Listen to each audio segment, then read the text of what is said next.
大家好，我是长安。今天呢，还是给大家讲述韩国一档非常火的节目当中，我个人认为非常精彩的一些故事。第一个故事呢，虽然经历者是韩国人，但是发生地点是在我们的首都北京。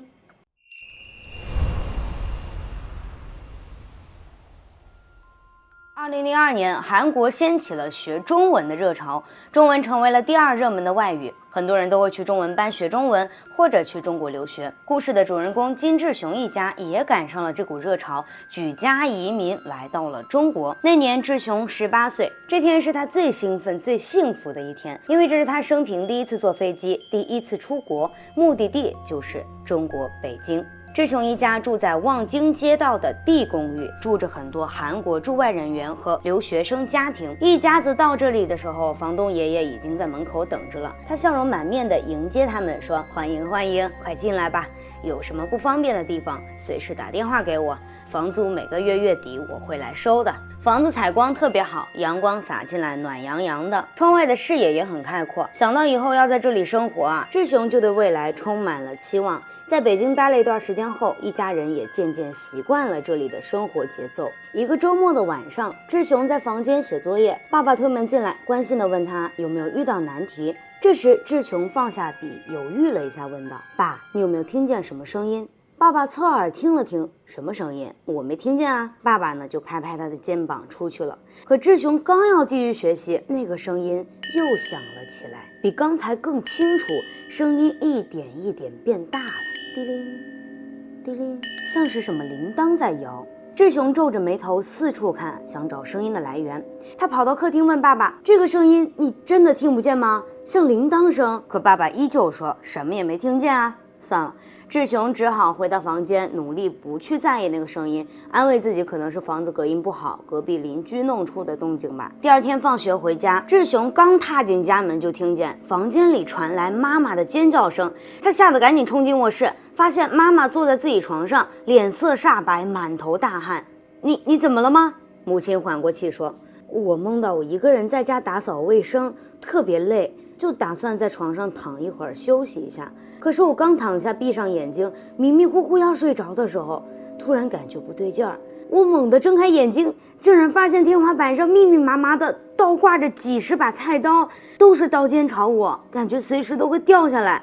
我吓坏了，想动却动不了，像被什么东西压住了一样。就在这个时候，那些刀嗖嗖的全部往下掉，我以为自己要被扎死了，拼命想躲，可是身体根本动不了，张嘴想喊也喊不出声音。然后我就用尽全力想挣脱，突然啊的尖叫一声，猛地坐起来，这才发现自己做了一个梦中梦，被鬼压床了。妈妈一边说一边揉着胳膊，说自己这辈子从来没被鬼压床啊。智雄虽然心里发毛，但还是安慰妈妈：“你可能干家务太累了，人累的时候什么怪梦都会做嘛。”智雄当时也没有多想，因为马上要期末考试了。虽然在韩国的时候他提前学了一些中文，但是他的中文水平还是不够的，跟上课程进度还是比较吃力，得加倍努力才行。索性呢就安慰一番，进房间继续学习了。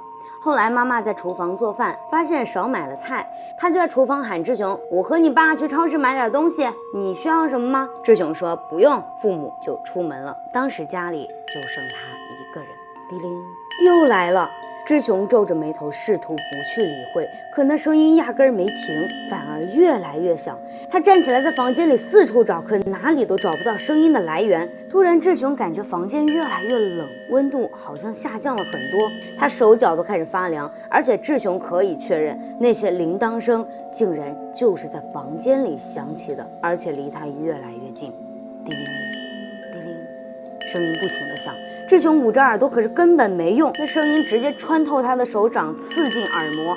他感觉耳朵要炸了，头痛欲裂，胃里还翻江倒海，恶心的想吐。巨大的不耐烦已然激怒了智雄，他猛地站起来吼道：“吵死了，吵死了，给我停下来！”话音刚落，那声音好像被什么东西切断一样，突然就没了。房间里瞬间变得死一般寂静，就好像有什么看不见的东西听见了他的话。刚才吵得要命呢，现在安静的可怕。就这种极端的对比，反而更让人害怕。智雄的心就砰砰直跳，手心全是冷汗，不敢动，他甚至不敢大声呼吸，害怕打破这诡异的寂静。为了缓解紧张，他开始自言自语：爸妈怎么这么晚还没回来呢？要不要打个电话问问啊？他看了看手机上的时间，晚上8点，爸妈去超市已经整整3个小时了。志雄刚拿起手机，手机屏幕突然亮了，显示妈妈来电。他赶紧接起电话：喂，妈，你们什么时候？可从听筒里传来的不是妈妈的声音，而是一个老太太用中文说话的声音，而且语速很快，声音嘶哑，他根本听不清他在说什么。那声音越来越大，越来越刺耳，像无数根针扎进耳朵。志雄吓得赶紧把手机扔了出去，意识越来越模糊，眼前一黑，又晕了过去。等他醒来的时候，已经躺在医院的急救室里了。医院天花板的灯刺得他睁不开眼，而妈妈的哭声在耳边响起。妈妈握着他的手，眼泪止不住的流。哎，你终于醒了，你吓死我们了。妈妈说他们去超市买东西，半个小时其实就回家了。可是，一开门就看见志雄翻着白眼躺在地板上，一动不动，就在客厅中央。志雄赶紧问了问那个电话的事儿，爸爸说根本没给他打电话。他拿出妈妈的手机，还给他看了通话记录，里面确实没有那个时间点打给他的通话记录。志雄这下更懵了，他心想：我明明看见手机显示妈妈来电啊！于是他就把最近发生的事情都告诉了父母，包括那个反复出现的铃铛声、诡异的电话。医生说啊，可能是到了陌生环境，学习压力又大，精神太紧张了，好好休息就会好的。过了几天，他出院没多久的一个晚上，门铃叮咚被摁响了，是房东，他是来收租的。妈妈去拿钱的时候，房东爷爷一看到志雄，脸色立刻就变了。年轻人，你的脸色怎么这么差？妈妈有些尴尬地说：哎呀，前几天孩子家晕倒了，送医院住了几天，可能是移民后不太适应吧。而且这孩子最近总说听见什么铃铛声，我们谁都听不见，就他一个人能听见。爷爷听到铃声这个词啊，整个人僵住了。他盯着志雄看了很久，那个眼神让人浑身发毛。屋子里的气氛瞬间变得非常压抑。他沉默了很久，终于开口了。房东走到志雄面前，语气认真地说：孩子，听着，如果那个铃铛再响起来，你一定要装作你没听见，绝对不能有任何反应，记住了吗？房东的眼神让志雄不敢说话，他呆呆地点点头。之后爷爷又强调了一遍，才匆匆离开了。那天晚上啊，志雄躺在床上翻来覆去的睡不着，他想不明白房东为什么那么紧张，是不是他知道什么？可不管怎样，第二天还是得正常生活的嘛，因为他的功课落下了很多，得赶紧补上。又是一天夜里，志雄正在复习，大概过了半个小时，叮铃叮铃，那个铃声又响了。志雄的心一下子提到了嗓子眼儿。这次他没有说话，努力按照爷爷说的，对，假装没听见，死盯着书本，假装我在看书。可那个铃声不停地响，而且越来越大声，叮铃铃叮铃铃，每一声都像敲在心脏上一样。志雄咬着牙拼命忍着，可是那个铃声简直没完没了，不停地响，越来越急促，越来越刺耳。他钻进耳朵，钻进大脑，搅得他头痛欲裂。志雄心里拼命地喊：别响了，我求求你别响了！就在他快要崩溃的时候，吱呀，卧室房门突然自己打开了。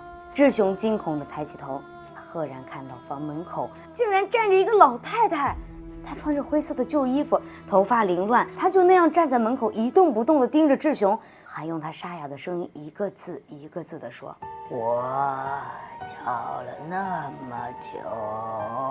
她的嘴角慢慢裂开，露出一个诡异的笑容：你终于听见了。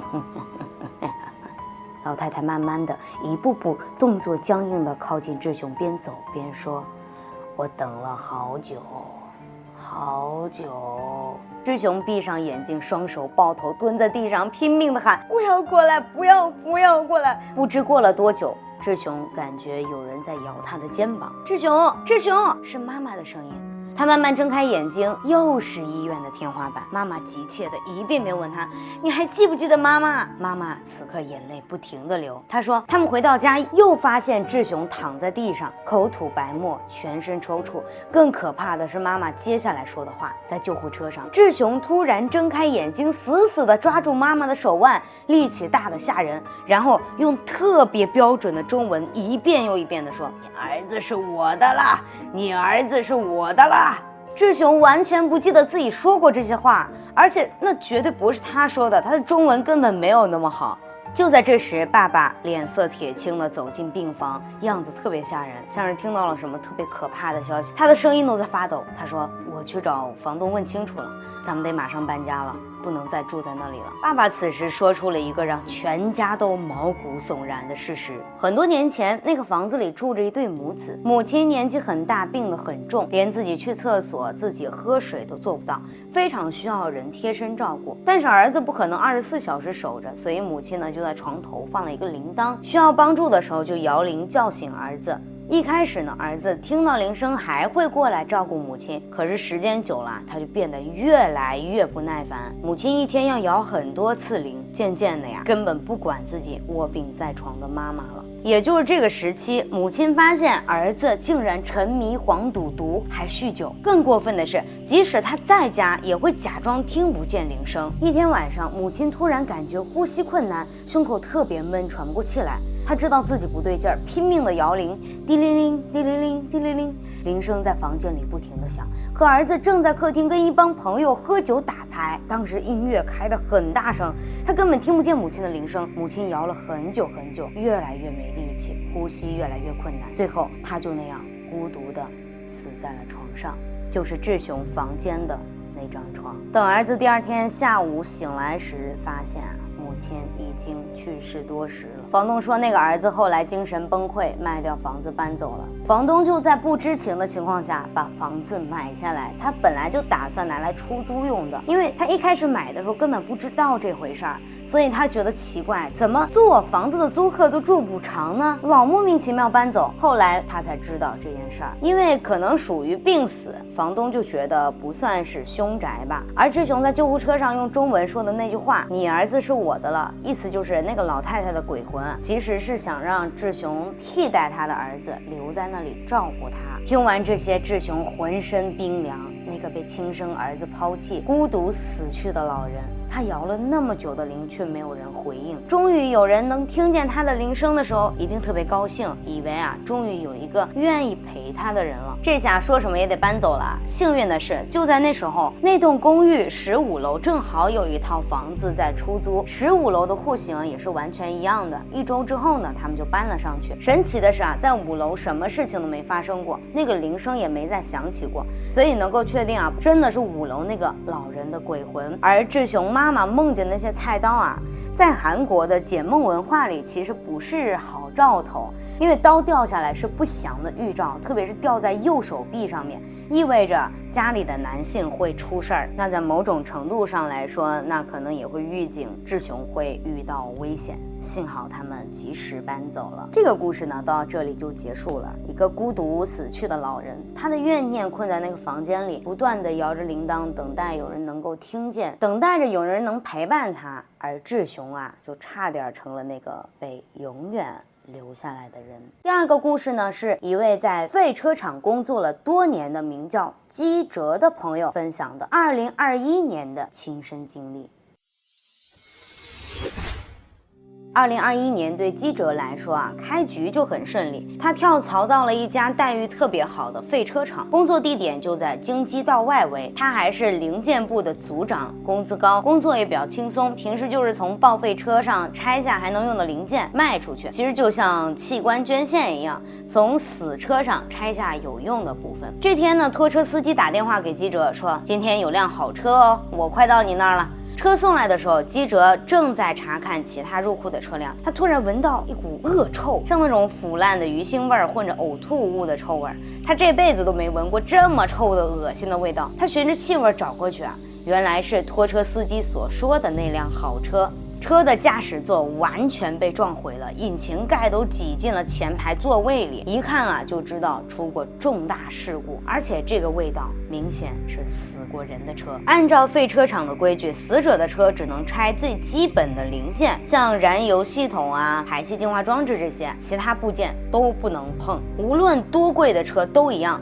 这是他们的传统，可这辆车是豪车呀，后半部分还非常完好。记者就跟厂长对视了一眼，他们都有些心动。厂长说最近业绩也不太好，这车应该能赚点钱吧。记者虽然嘴上说能赚什么钱，心里其实也在动着同样的心思。哎，算了，咱们就拆点贵的零件吧。记者点点头同意了。记者带着后辈精敏开始拆车，车里到处都是事故碎片和血块，臭得熏人。俩人捂着鼻子干活，突然呢，精敏尖叫着往后退，指着座位下面说有人的脚。记者心里一惊，我在废车厂干了10几年，什么场面没见过，但尸体残留在车里这种事儿从来没发生过啊！记者硬着头皮蹲下去，闭着眼睛，把手伸到座位下面摸到了一个软软的东西，他的心都提到嗓子眼儿了，咬着牙把东西拽出来一看，哎，原来是鞋子，虚惊一场。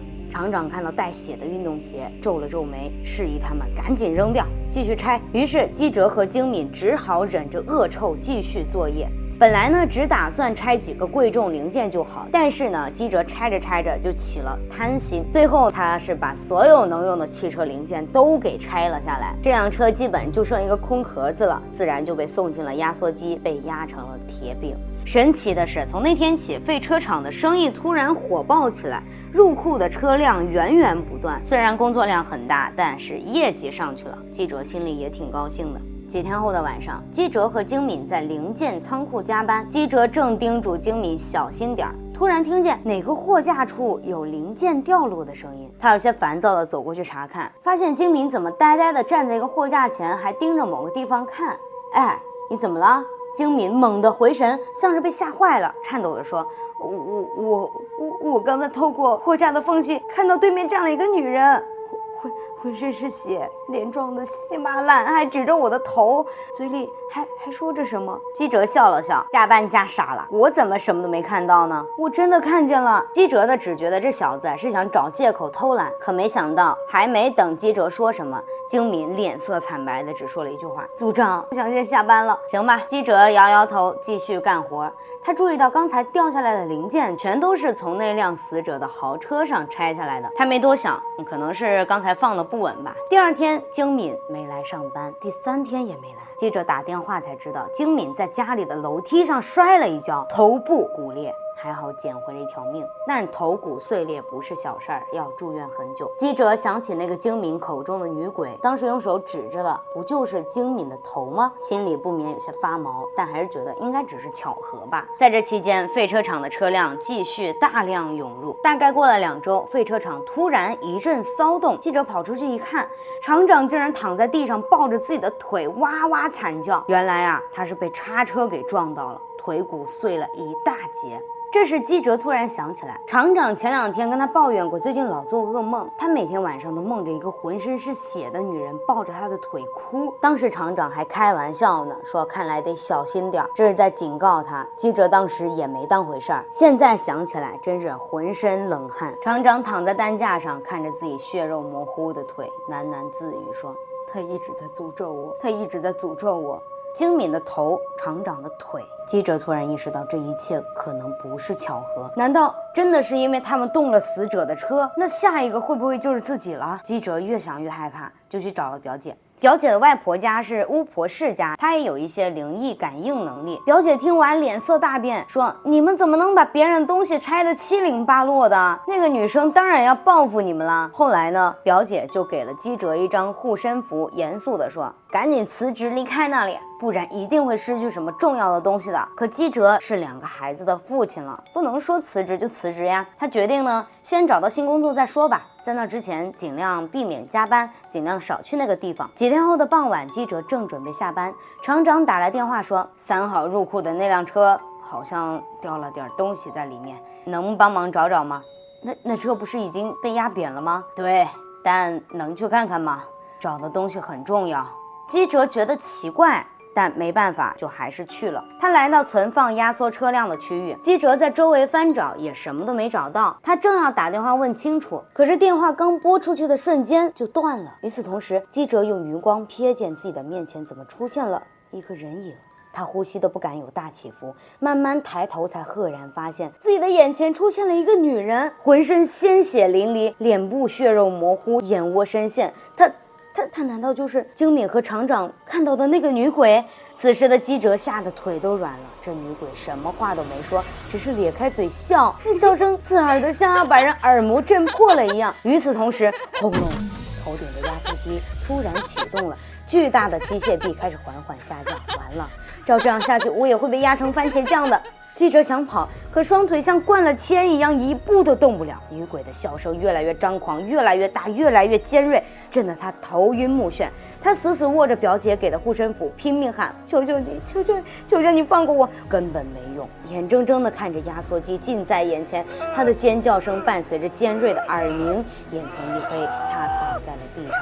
而等他醒来时，记者发现自己躺在压缩机的前面，保安大叔正在说着什么，可是耳朵里却什么都听不见。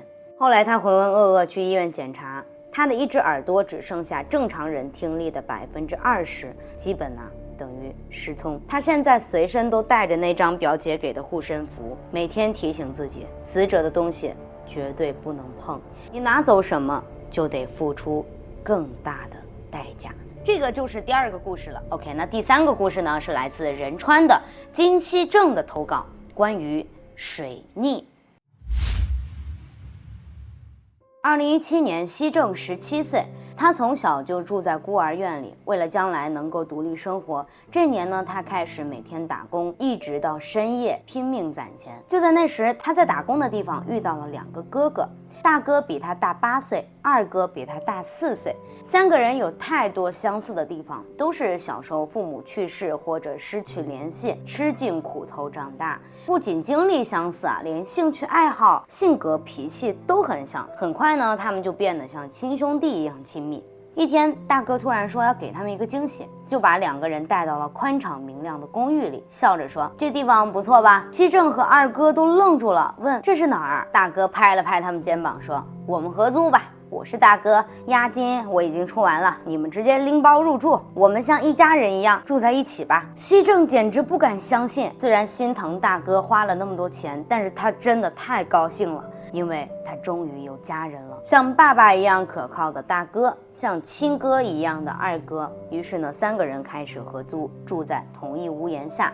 熙正觉得很高兴，他们孤独的人生终于有了一个家。转眼到了2022年，他们认识已经5年了，感情比亲兄弟还要深。那一年从一开始就很不对劲儿。新年刚过，二哥就开始神神叨叨的，因为他看见二哥总翻日历，嘴里念念有词。熙正觉得怪，于是就问他在干什么。二哥一脸严肃地说，他最近干什么都不顺，看日历才知道今年他犯3灾，小到连落叶都要小心点，还说自己一定要注意身体的状况，也要小心身边的人。二哥解释说，人每9年为一个周期，那在这之后会有持续3年的倒霉期间，这就叫3灾。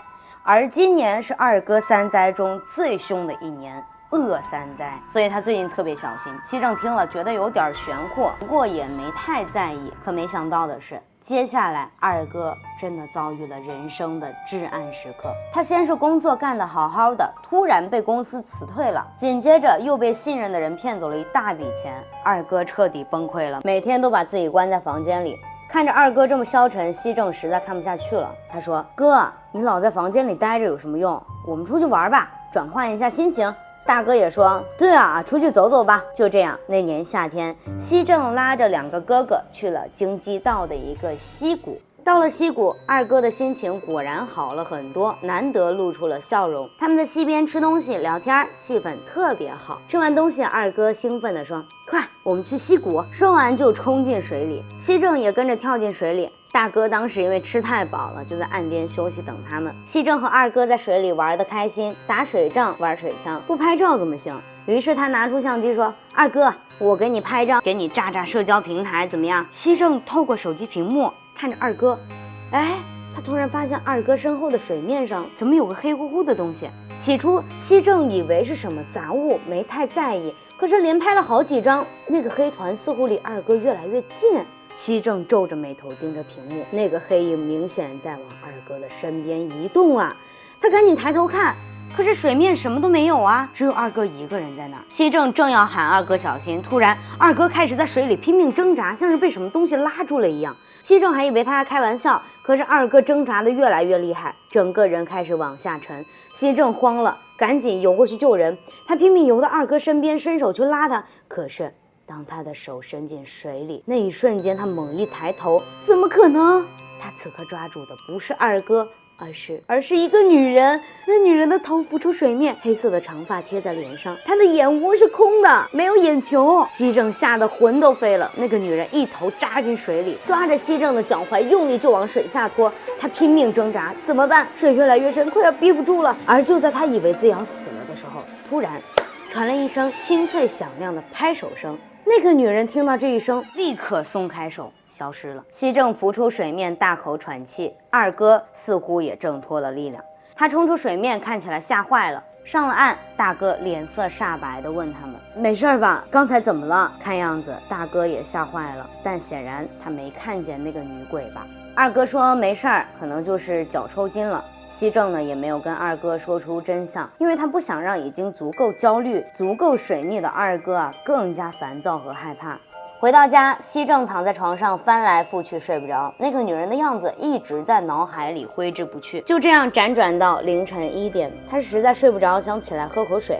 他刚打开卧室门，整个人僵住了，因为漆黑的客厅中央，二哥一个人站在那里一动不动，像个雕像。更恐怖的是，二哥浑身湿透了，头发和衣服都在往下滴水，滴答滴答的水声在寂静的夜里特别的清晰。西正颤抖着问：“哥，你怎么了？”二哥没有回应，就这么直直的站着。他慢慢走近，想看清楚到底是怎么回事。而就在他靠近的那一瞬间，原本还是二哥的人，在猛地转过来的瞬间，竟然变成了那个女人，那个眼窝里没有眼球的人，那个女鬼又出现了。只见他伸出惨白的手掐住了西正的脖子，他想叫却发不出声音，女人越掐越紧，他感觉自己的气管都要被捏碎了，于是眼前开始发黑。就在他以为自己要死了的时候，又是那个拍手声，女鬼在这时瞬间消失了。西正瘫倒在地上，大口喘气，缓过神来，赶紧冲进二哥的房间。此刻二哥正躺在床上，满头大汗，好像刚从噩梦被惊醒。他说他刚才差点死在梦里，他又梦见自己在溪谷玩水，突然有个女人抓住他的脚踝，把他往水下拉，就要被淹死的时候，突然听见啪的拍手声，那个东西就松手把他放走了。西正于是才告诉他，其实自己也看见了，还把客厅看到的也告诉了二哥。二哥听完脸色惨白地说：“都是我害的，都是我犯三灾把脏东西带回家了，连你也被牵连了。”1个星期过去了，那天晚上西正又开始做噩梦，根本睡不好。第二天早上，他疲惫地走出房间，看见大哥正准备出门上班。大哥看他脸色很差，于是呢，大哥拍了拍他的肩膀。而这一次是西正最后一次见到大哥。那天下午，西正接到一个陌生电话，军营从工地的建筑物上掉下来了。西正的脑子瞬间一片空白。救护车是来了，但是你大哥是在建筑工地上掉下去的，医生说当场就去世了。西正还是无法相信，那个像父亲一样照顾他们的大哥，那个早上还笑着跟他说小心点的大哥，就这样突然离开了他们。他和二哥都无法接受这个事实。他们在社区的小寺庙为大哥办理了后事。二哥特别自责，一直说都是我的错，都是因为我。和尚听了他们的经历后，说了一句让他们毛骨悚然的话。他说：“你们3个按生肖算，年龄都在今年犯三灾啊。一个屋檐下3个人都犯三灾的话，民间有句老话，三灾聚一屋，必出一口棺。”西正和二哥对视一眼，都吓呆了。因为和尚的意思是，犯三灾的3个人如果住在一起，必然会有1个人要死。也就是说，大哥的死不是意外，而是因为他们3个住在一起导致的。如果他们没有住在一起，大哥可能还活着，不知道。回到家，西正怀着沉重的心情走进大哥的房间，想看看能不能找到大哥留下的什么东西。他看见桌上有本日记，封面已经有些旧了。他翻开来看，里面写着：今天西正、贤太去溪谷玩了，我吃太饱，就躺在岸边看他们玩。突然，2个孩子开始拼命挣扎。我抬头一看，他们旁边有个眼窝深陷的女人。他先抓住贤太，然后又去拉西正，把他们往水里拖。我想去救他们，可我的腿像灌了铅，一步都迈不开。不，好像是全身都动不了了。我只能拼尽全力举起双手，用力拍手。听到那个拍手声，那个女人又消失了。原来大哥都看见了，那个救命的拍手声是大哥发出来的。西正继续往下翻，今天我又做了那个梦，溪谷里那个女人抓着孩子们的头就往水里带，我还是动不了，我只能拍手。可是每次我拍完手，那个东西就朝我爬过来。这个梦什么时候才会结束？西正的眼泪止不住的流下来。大哥一直都知道呀，他一直在保护他们，每次他们遇到危险都是大哥用拍手声赶走的那个女鬼。可大哥每次都这么做，都在惹怒那个女人，引火烧身呐。西正很内疚，如果那天他没有提议去溪谷，如果他们3个没有住在一起，如果他们从来没有相遇，大哥是不是就活得好好的，就不会去世？3年过去了，西正和2哥还住在一起。幸运的是，那之后他们再也没见过那个水鬼女人。他们努力活着，带着大哥的那份一起活下去。西正相信大哥在天上一定看着他们。西正说，只希望来生我们还能相遇，这次换我来保护哥哥们。故事结束。鬼怪终究只是故事，只是人与人之间的牵挂才是故事真正的灵魂。好了，本期内容就到这里。如果你喜欢这类真实怪谈与都市传说，记得点赞订阅。好啦，我是长安，我们下期见啦。